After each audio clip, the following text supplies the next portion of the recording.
Hello my dear friends, how are you my dear friends. Types of mutual funds की बात चल रही थी और हमने टाइप्स ऑफ म्यूचुअल फंड्स में सबसे पहले देखा कि 5 तरह की हमारी यहाँ पर म्यूचुअल फंड स्कीम्स जो हैं वो चलती हैं, जिनमें हमने दो चीज़ों के बारे में ऑलरेडी बात कर ली है, इक्विटी स्कीम और डेट स्कीम। हम अब जो बात करने जा रहे हैं वो हाइब्रिड स्कीम की बात करने जा रहे हैं।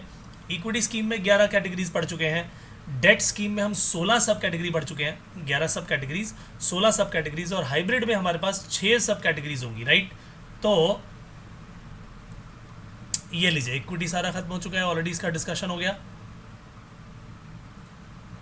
उसके बाद हमने बातचीत डेट फंड की भी कर ली। ये लीजिए, हाइब्रिड स्कीम्स हमारे पास सामने आ गया।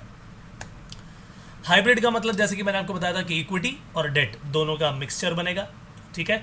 लेकिन इक्विटी जानते हैं आप कि रिस्की है थोड़ा सा, ठीक है, रिस्क ज़्यादा तो रिटर्न ज़्यादा।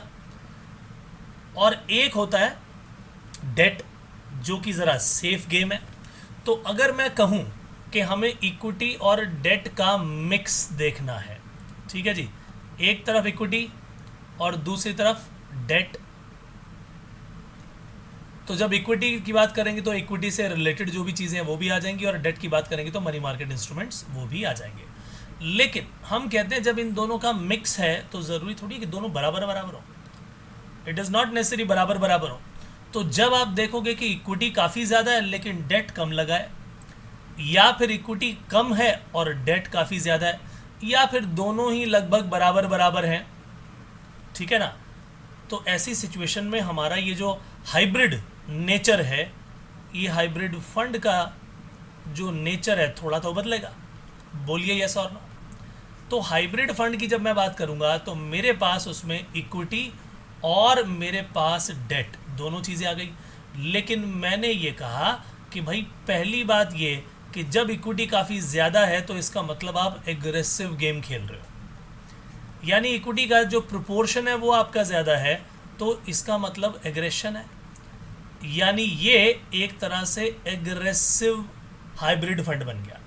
लेकिन जहां पर देखा कि इक्विटी थोड़ी कम डाली है, डेट ज़्यादा है, तो यानी ये कंजर्वेटिव है, कंजर्वेटिव अप्रोच है, तो कंजर्वेटिव फंड बन गया। लेकिन अगर दोनों लगभग बराबर हों तो हम इसे कहेंगे बैलेंस्ड हाइब्रिड फंड।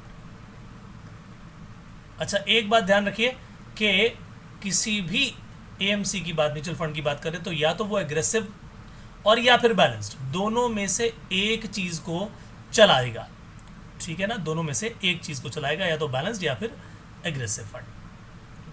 तो हाइब्रिड स्कीम्स की जब हम बात करते हैं तो सबसे पहले हम बात करते हैं, चलिए, कंजर्वेटिव हाइब्रिड फंड की बात करते हैं। कंजर्वेटिव का मतलब क्या है कि यहाँ पर इक्विटी का थोड़ा हिस्सा कम होगा और डेट का ज़्यादा होगा। तो 75% ऑफ टोटल एसेट से लेकर के 90% डेट इंस्ट्रूमेंट में लगेगा। तो यहाँ पर डेट इंस्ट्रूमेंट में लगेगा 75% टू 90% ऑफ टोटल एसेट्स, ये डेट इंस्ट्रूमेंट में लगेगा। और इक्विटी में कितना लगेगा, equity and equity related instruments में कितना लगेगा, बचा हुआ लगेगा। यानी अगर 90 लगा दिया तो 10 बचा, वो लगेगा। अगर उसमें 75 लगाया तो इसमें 25 बचा, यानी 10 से लेके 25% तक equity and equity related funds में पैसा लगेगा, राइट। उसी तरह से नेक्स्ट आ गया जी बैलेंस्ड और एग्रेसिव हाइब्रिड फंड। दोनों की बातें हम अलग अलग तरीके से करेंगे, पहले बैलेंस की बात करेंगे, फिर एग्रेसिव हाइब्रिड फंड की बात करेंगे। ये भी ओपन एंडेड फंड है। ये सारे ही हम जो बातचीत करते चले जा रहे हैं, ये ओपन एंडेड बैलेंस्ड स्कीम आ गई, ये open ended hybrid scheme aggressive वाली की बात आ गई। तो यहाँ पर बैलेंस्ड की बात है तो भैया समझो 40 और 60, यानी अगर 40% डेट लगा दिया आपने तो 60% इक्विटी में डाल दो, बैलेंस है। या 50-50 डाल दो, यानी एक 40 से लेकर शुरुआत होगी और अगर ये 40 से लेकर आगे 60 तक जाएगा तो बचा हुआ 40 तक जाएगा। यानी एक ने 60 लगाए तो दूसरे ने 40, एक ने 50 लगाए तो दूसरे ने 50, एक में 45 लगाए तो दूसरे में 55, यानी रेंज जो है 40 और 60 के बीच में चलेगी। तो अगर आप देखोगे कि हो सकता है जी हमने इक्विटी की प्लानिंग की तो वो भी 40 से 60, जितना यहाँ लगाओगे मिनिमम 40 मैक्सिमम 60, उसके अलावा जो बच गया वो डेट में जाएगा 40 या 60। इसमें आर्बिट्राज जो है वो अलाउड नहीं। आर्बिट्राज का मतलब क्या होता है, आर्बिट्राज फंड्स होते हैं कुछ इस तरीके के जिसमें हमने एनएससी में खरीद लिया और बीएससी में बेच दिया, वही सेम स्क्रिप्ट सेम स्टॉक। क्योंकि उनमें कई बार क्या होता है, डिमांड और सप्लाई के कारण उसमें जो रेट है उसमें थोड़ा बहुत फ़र्क आ जाता है। तो वही जो दो अलग अलग स्टॉक्स के अंदर जो अलग अलग स्टॉक एक्सचेंजेस के अंदर हमने आर्बिट्राज खरीदना बेचना है, उसी का जो है ये सारा का सारा खेल है, ठीक है ना। तो वो कहलाता है आर्बिट्राज फंड। अच्छा, एग्रेसिव का मतलब क्या हो गया, जिसमें 65 to 80% जो है इक्विटी में ही लगेगा। कितना? 65 to 80% इक्विटी में लगेगा, यानी बचा हुआ 35 या 20% जो भी बचा वो लगेगा जाके डेट में। आई समझ में बात?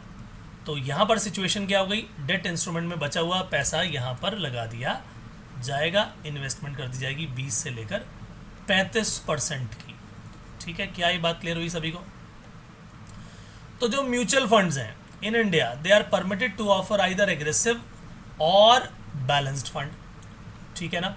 या तो एग्रेसिव या फिर बैलेंस्ड फंड वो यहां पर लगाएंगे।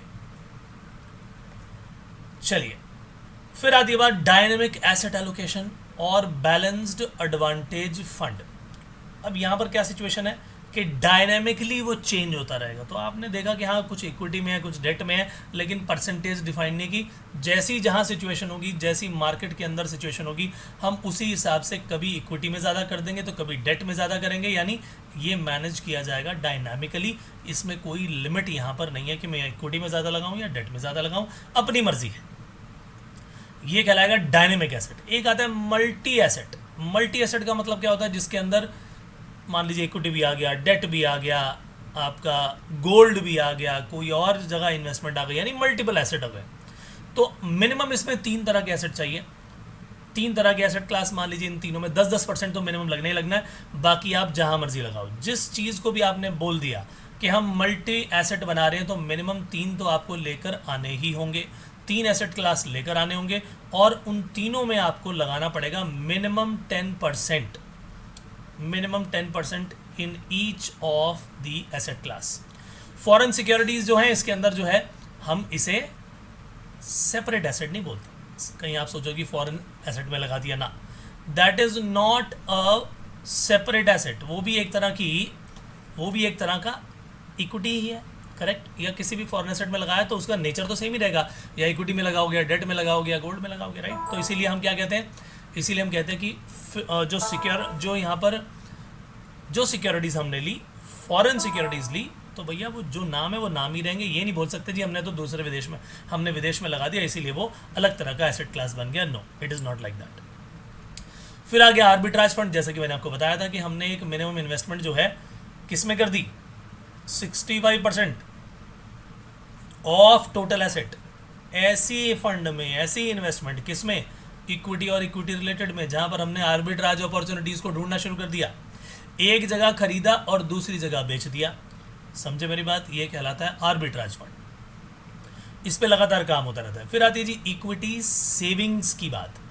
तो इक्विटी सेविंग्स जब होता है तो यानी इक्विटी और इक्विटी रिलेटेड में मिनिमम 65% ऑफ टोटल एसेट वो इसमें जाएगा, और 10% जो है किस में जाएगा, मिनिमम डेट में जाएगा। बाकी आप फिर जहाँ मर्जी जैसे मर्जी उसको घुमाते रहो। तो ये 65% जो है मिनिमम इक्विटी और इक्विटी रिलेटेड में, और 10% इक्विटी में जाएगा। बाकी आप जैसे मर्जी मैनेज करो, समझे मेरी बात के नहीं?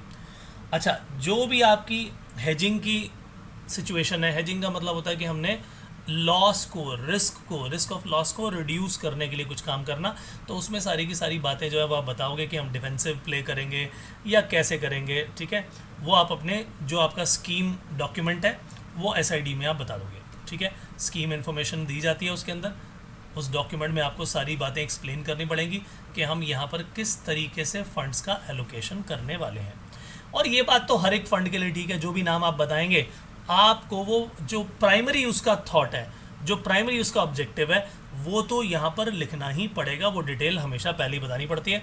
और जैसे कि मैं आपको प्रैक्टिकली दिखाऊंगा तो वहाँ पर प्राइमरी ऑब्जेक्टिव भी लिखा होगा, ठीक है ना। मैं आपको मल्टीपल चीज़ें जो है, पैसाबाजार.com है और वेबसाइट्स हैं, ठीक है। कुछ ग्रो से देख लेंगे, कुछ कहीं से देख लेंगे, बहुत सारे फंड्स की हमारी वेबसाइट्स हैं। उसके अलावा जितनी AMCs होती हैं उनकी अपनी अलग वेबसाइट है। तो टाटा कैपिटल की अलग वेबसाइट है, ठीक है ना। SBI म्यूचुअल फंड की अलग वेबसाइट है। तो हर एक की अलग वेबसाइट है। तो केवल उनके अगर आपने देखने हैं तो आप वहाँ जाके कंपेयर कर सकते हो, ठीक है ना। चलिए, ये सिचुएशन हमारी सारी की सारी होगी। और जैसे मैंने आपसे कहा था कि हमारे पास यहाँ पर टोटल 11 सब कैटेगरीज इक्विटी की हैं, 16 सब कैटेगरीज हमारे पास किसकी हैं, डेट की, और 6 सब कैटेगरीज जो हमने अभी पढ़ी वो है हाइब्रिड स्कीम्स की। तो हाइब्रिड स्कीम भी हमने यहाँ पर कंप्लीट कर लिया है, दिस इज ऑल्सो डन। हम मिलेंगे अगले सेशन में और बचे हुए दोनों सब categories solution oriented as well as other schemes, ये दोनों एक ही में हो जाएंगे। इसमें टोटल मिला के 4 कैटेगरीज हैं, लेकिन नई चीज़ें हैं आपके लिए, बहुत ही बढ़िया रहेगा। हम मिलेंगे नेक्स्ट सेशन में, तब तक के लिए bye bye, take care and God bless you, thank you so much.